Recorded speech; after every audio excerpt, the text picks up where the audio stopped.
여러분 안녕하세요, 숨숨입니다. 오늘은 드디어 통통에서 보통까지 제가 다이어트 하면서 중요하다고 생각했던 꿀팁들을 가지고 왔는데요. 제가 저번 영상을 찍어서 올린 지 7개월 정도가 지났더라고요. 그리고 이제 통통에서 보통 영상을 가지고 올 수 있게 되었습니다. 아무튼 저는 그동안 이제 발레도 다시 시작하면서 운동을 다시 시작했는데요. 운동을 시작하고 보니까 이 운동이 더 중요하구나, 정말 중요하구나 라는 거를 이제 깨닫고 또 열심히 운동을 하고 있습니다. 그런 나날들을 지금 보내고 있고요. 그럼 바로 시작해볼까요?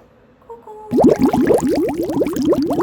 제가 첫 번째로 가지고 온 꿀팁은요, 저한테 맞는 음식 찾기입니다. 사실 운동도 되게 중요하지만 다이어트에는 시기가 절대 빠질 수 없다고 생각하거든요. 그래서 저번 영상에도 말씀드렸다시피 저는 체질 검사를 했었어요. 그래서 이제 거기서 어떤 음식이 안 맞고 어떤 음식이 잘 맞다, 이렇게 이제 대략적으로 얘기를 해주셨었는데요. 근데 저도 정확한 체질을 진단받진 않았어요. 한 번 가고 아직 다시 가지 않았는데요. 근데 그 음식들을 토대로 저는 식단을 했을 때 살이 정말 잘 빠지더라고요. 그래서 그 식단을 위주로 저한테 잘 맞는 음식, 안 맞는 음식, 요거를 일단은 생각해서 식단을 하고 있고요. 그리고 저는 몸무게를 좀 자주 재는 편인데요. 아침에만 재는 게 아니라 수시로 조금 재는 편이에요. 근데 그게 강박 때문에 그런 게 아니라 음식을 먹고 나서 시간이 지났을 때 얼마나 빠지는지, 어떤 게 빨리 빠지고 어떤 게 느리게 빠지고, 그리고 다음날 쟀을 때 어떤 게 붓기가 좀 덜 생기고 좀 많이 생기고, 이런 거를 데이터화를 시켜서 저한테 잘 맞는 음식을 좀 자주 먹는 식으로. 이제 저는 점심은 맛있는 걸 먹는다고 말씀드렸잖아요. 근데 그래도 이제 좀 더 빠르게 감량을 하고 싶을 때는 그 데이터에서 뭔가 저한테 잘 맞는 음식들, 그런 거를 먹으면서 좀 더 빠르게 감량을 하려고 하고 있다라는 점 참고해 주시면 좋을 것 같습니다. 사람마다 잘 맞는 음식이 다르기 때문에 나한테 맞는 음식을 찾아서 먹는 것만으로도 다이어트에 도움이 많이 되기 때문에 이 방법을 추천드립니다. 두 번째는 정말 지키기 어려운 얘기를 하나 할 건데요. 최대한 잠을 잘 자기.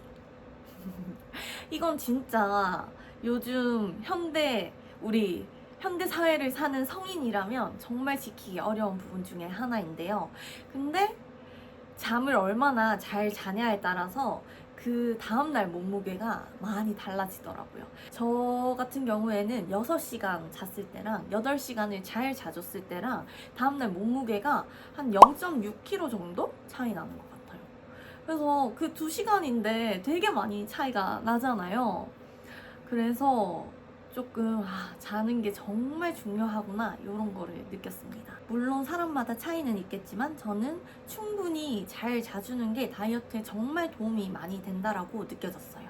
그래서 최대한 잘 자기, 어쩔 수 없이 감량을 생각하시는 분들은 지켜줘야 될 부분 중에 하나인 것 같습니다.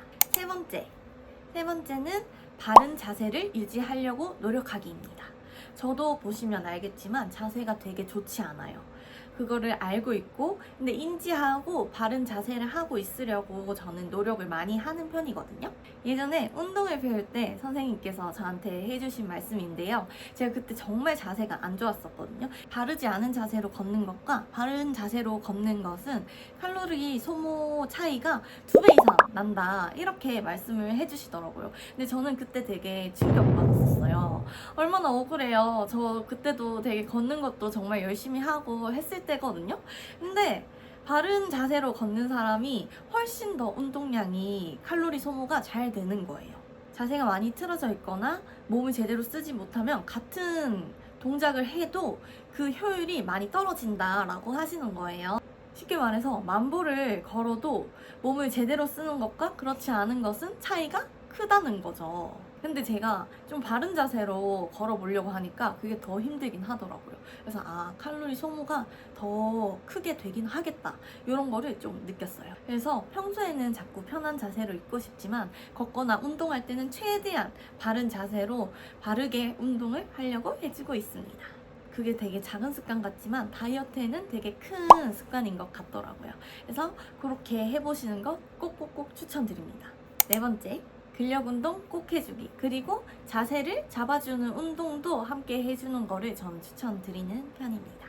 물론 발레나 요가, 필라테스 이런 운동이 잘 안 맞으시는 분들도 있겠지만 그런 운동이 잘 맞으시는 분들한테는 꼭 추천드려요. 그리고 특히나 자세가 안 좋으신 분들은 진짜 꼭 추천드립니다. 우리는 다이어트 할 때 식단이 가장 중요하다라고 얘기하잖아요. 근데 그 말도 저는 맞다라고 생각해요. 하지만 우리에게 기초대사량이라는 게 있잖아요. 유지를 위해서는 기초대사량이 정말 중요하다고 생각해요. 우리가 다이어트를 하는 이유가 뭐예요? 결국에는 예쁘고 건강한 몸으로 계속 유지를 하고 싶어서, 결국엔 빼고 그걸 유지하고 싶어서 하는 거잖아요. 근데 이 근력이 없으면 기초대사량 자체가 낮겠죠. 그 기초대사량을 높이려면 결국엔 근력이 필요하기 때문에 어느 정도 목표 체중까지 내려왔다라고 한다면 이제는 근력 운동을 통해서 예쁜 몸매도 만들고 또 기초대사량을 올릴 수 있는 그런 운동이 꼭 필요하다라고 생각합니다. 그래서 꼭꼭꼭 운동을 해주시는 걸 추천드리고요. 사실 맞잖아요. 다이어트를 했어요. 시기로. 그래서 근육도 다 빠졌어요. 그래서 기초 대사량이 낮아졌어요. 그러면 다시 이 다이어트가 끝나고 나면 다시 찌는 거는 너무 당연한 얘기잖아요. 그래서 지금부터 조금 잡아주면서 그 기초 대사량이 낮아지지 않게끔 유지해주는 게 가장 중요하다라고 생각을 합니다. 그리고 마지막, 평생 할 수 있을 것 같은 나만의 루틴 만들기입니다. 다이어트가 얼마나 빨리 빼느냐 보다 얼마나 오래 유지하느냐가 중요하다라고 생각하거든요. 내가 너무 힘들지 않으면서도 계속 오래 지속할 수 있는 루틴을 만드는 게 중요하다라고 생각합니다. 사실 사람마다 할 수 있는 정도도 다르고 생활 패턴도 다 다르잖아요. 그래서 다른 사람의 식단이나 운동을 따라 하기보다는 평생 내가 지속할 수 있을 것 같은 나만의 루틴을 만드는 것을 추천드립니다. 저는 지금 다이어트가 그렇거든요. 이거는 내가 평생 해도 괜찮지 않을까라는 생각을 하거든요. 지금 이렇게 식단을 하고 하는 게 저녁까지는 아니지만 아주 힘들지 않아요. 그러니까 물론 이제 생리할 때라든지 아니면 배란기 때가 있잖아요. 우리 호르몬이 날뛰는 시기. 이런 시기에 저도 힘들어요. 뭔가 먹고 싶은 욕구가 있고 내가 왜 이렇게까지 해야 하나 이런 생각이 드는데요. 그럴 때 외에는 사실 이 식단이 그렇게 내 인생에서 불행하지가 않아요. 그래서 이렇게 내가 했을 때 너무 힘들지 않은, 그리고 어느 정도는 힘들지만 너무 힘들지 않아서 계속 지켜갈 수 있는 그 정도의 루틴을 만들어 가시면 좋을 것 같아요. 저도 예전에는 저번에도 말씀드렸다시피 무리하게도 해보고 했는데 결국엔 그게 오래 가지 못하고 오히려 더 찌는 결과가, 이미 쪄 있는데 또 찌고 또 해서 살짝 뺐다가 또 다시 찌고 약간 이런 패턴이 되더라고요. 그래서 오래 걸리더라도 나한테 잘 맞는 루틴을 만드는 게 정말 중요하구나 라는 거를 깨달았습니다. 사실 다이어트도 일찍 먹고 그만 먹는 게 좋죠. 근데 저는 그렇게 하지는 못해요. 물론 일찍 먹고 그만 먹고 저녁 시간에 공복으로 있으면 더 좋을 거라는 거 저도 알아요. 근데 그렇게 하면 저는 못할 것 같더라고요. 근데 다이어트라는 게 오래 지속이 될 수 있어야 되고 제가 실행이 가능해야 되는 거잖아요. 근데 그런 다이어트는 저한테 맞지 않았기 때문에 저는 첫 끼를 4시에서 6시 사이쯤에 먹어주고 그 다음에 저녁을 10시 정도, 10시 반 정도 이렇게 먹거든요. 대신 정말 간단하게. 근데 요게 제가 지킬 수 있는 루틴이라서 저는 요렇게 했습니다. 그리고 주말은 내가 먹고 싶은 걸 먹어준다. 요렇게. 그래서 이게 저한테는 제가 지킬 수 있는 마지노선이었단 말이에요. 그렇기 때문에 저는 이 식단을 실천을 하는 거예요. 그래서 사람마다 그거는 참을 수 있는 정도가 다르잖아요. 그래서 내가 실행할 수 있고 오래 할 수 있는, 평생 할 수 있을 것 같은 그런 루틴을 찾아보시는 거, 그거를 정말 추천드립니다. 이렇게 하니까 다이어트가 예전보다 훨씬 덜 힘들고 오래 지속이 가능했던 것 같아요. 지금 제가 한 3년? 요렇게 됐잖아요. 근데도 지금 계속 빠지고 있잖아요. 네, 요런 루틴을 찾아보시는 걸 추천드릴게요. 결국 다이어트는 단기간 이벤트가 아니라 생활 습관이라고 생각하기 때문에 여러분도 꼭 평생 할 수 있는 나만의 루틴을 만들어 보셨으면 좋겠습니다. 이렇게 5가지 저의 다이어트 꿀팁을 말씀드려 봤는데요. 사실 너무나 흔한 말일 수도 있어요. 하지만 굉장히 중요한 이야기라고 생각하기 때문에 이렇게 저의 꿀팁들을 얘기해 드렸고요. 이 영상을 보시는 분들 중에 뚱뚱해서 통통으로 가고 싶어 하시는 분들이 있을 거예요. 그런 분들 같은 경우에는 이 영상도 도움이 되시겠지만 전 영상이 조금 더 도움이 될 수 있는 이야기들이 있을 것 같거든요. 그래서 그 영상도 한번 보시는 거를 추천드리고요.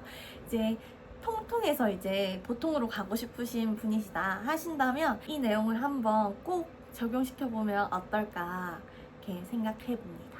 예쁜 몸도 중요하지만 꼭 정말 건강한 몸을 만들어 주셨으면 좋겠고요. 그러기 위해서는 운동이 정말 중요하다고 생각합니다. 우리 다들 정말 건강해졌으면 좋겠습니다. 저는 지금보다 조금 더 한번 빼보고 싶거든요. 그래서 지금 멈추는 게 아니라 조금 더 해보려고 해요. 하지만 그것도 무리하지 않게 천천히 건강한 방법으로 빼려고 하고 있고요. 운동과 내가 어느 정도 감당할 수 있는 식단을 통해서만 감량을 할 예정이고요. 보통해서 날씬이나 마름 이 콘텐츠를 할 수 있는 날이 올지 모르겠지만 어쨌든 그 날이 온다면 그 컨텐츠를 또 통해서 여러분들께 꿀팁을 한번 드려보도록 하겠습니다. 오늘 영상도 봐주셔서 감사드리고요. 제 영상이 조금이라도 도움되셨다면 구독과 좋아요, 알림 설정, 댓글까지 부탁드릴게요. 그러면 우리는 또 다음 영상에서 또 만나요.